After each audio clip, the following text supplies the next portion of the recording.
So hello guys, today we have here a special guest, and yeah, it's a kickflip from ECX. I've got this buggy from my friend last Saturday for my birthday, and yeah, it has got a lot of power, so let's check it out. Okay, so let's check out the box first.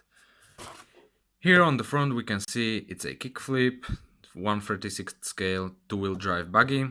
It has a brushed motor, ready to run, which means everything is included inside what you'll need to have it going. It's from an ECX. This is my first car from them, so I'm curious how it will run. Here on the bottom, here are some warnings. Here is everything what's inside. So the 2.4 gigahertz transmitter, 4 AAA batteries which will go inside the transmitter, and the buggy itself. You can get the buggy in two versions, I would say. The first one is this two-wheel drive buggy, and the second one is also a two-wheel drive, but it's a monster truck. They call it the Beat Box, as you can see here. And yeah, it's the same car, but only with different style of body, so doesn't make any real difference.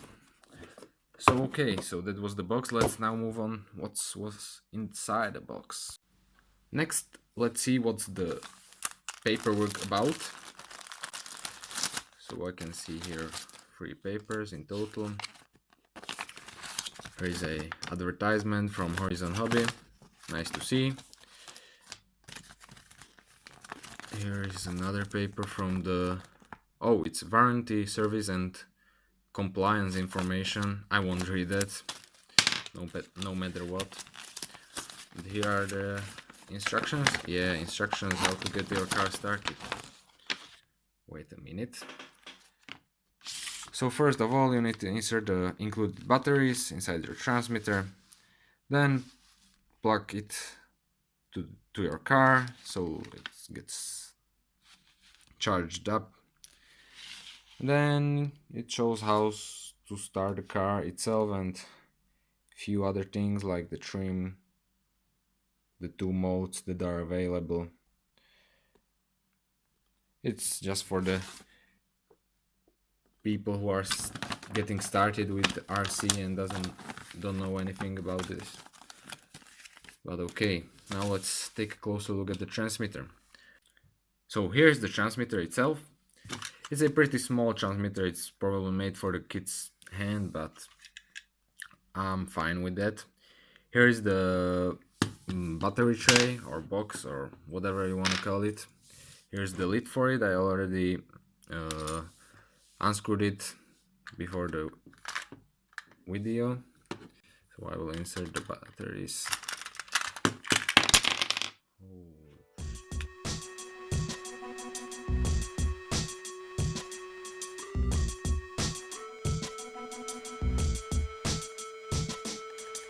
Okay, finally we got the batteries inside.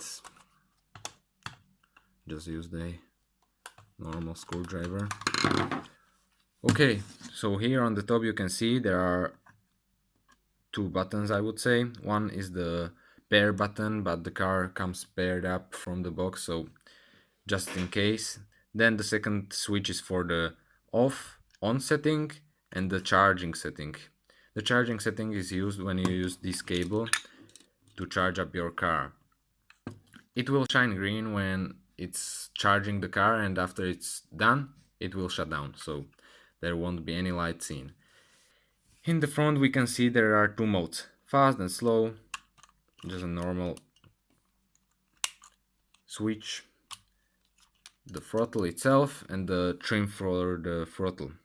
The trim for the steering is on the car, I will show you in the second. So yeah, it's 2.4 gigahertz, so there shouldn't be anything that could interrupt your radio system. Just close the wire inside, just like that. So yeah, that is ready to go. And finally, here is the car itself. So as I mentioned earlier, it's a two-wheel drive brushed motor buggy. the pins are extremely small, so be careful when you are putting them down not to lose them. I will put them aside, also with the wing and the body. The body feels pretty strong. I don't think it will break because the car is really lightweight and shouldn't break at any point. So let's start from the bottom. Here we can see the port for the cable that was on the transmitter.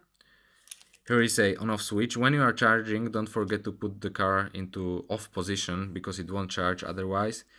And here is the steering trim.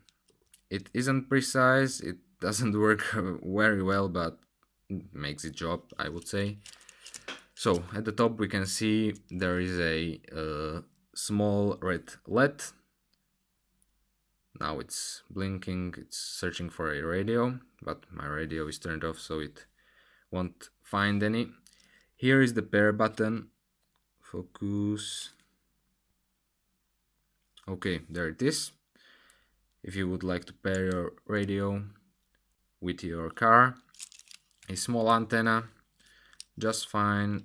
Then there is a small spring for the rear part of the car, so that it can go over larger obstacles easier. And then here at the back we can see the small motor that is fitted inside the transmission, or how would I call it. It doesn't have any differential, so it is a really drifty car, I would say, because it drifts all the time. Although it has a lot of power, it's really fast, but it's kind of uncontrollable. You'll see in a second. So yeah, that would be all probably about the car. My only complaint is that when I turn the car on, wait a minute, here the car is on, also the transmitter is on, now it's paired up. The only issue I have with this car is that it has only one position to the left and one position to the right. You cannot like adjust it, so the steering isn't precise as that, but what do you want for 20 euros? It's a great deal, I think. Anyway, there under this plastic part there is the 3.7 1S LiPo battery that power ups the car, and I get about 10 minutes of a runtime. Depends. If I put it on the slow mode, I get about 20 minutes, I would say. It really depends on the driver and how you drive and use your torque or power, or how would I call it. But overall, I really like this car. So yeah, now let's take a closer look how it runs.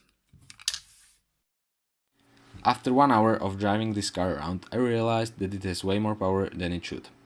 Even on the slow mode, it's not really slow. Driving this car on a slippery surface turns this car from a buggy to a drift car that just can't stop doing donuts because of the enormous oversteer it has. While I drove this car on a carpet, it could go way more faster without spinning out. Also, I did a few jumps and I crashed, and it still drives just like new. Overall, this car is very durable and fast car if you run it on a rough surface. Driving it on a slippery surface turns it into a drift car. No matter what, you will enjoy this car almost anywhere. Thanks for watching and hopefully see you next time. Ciao!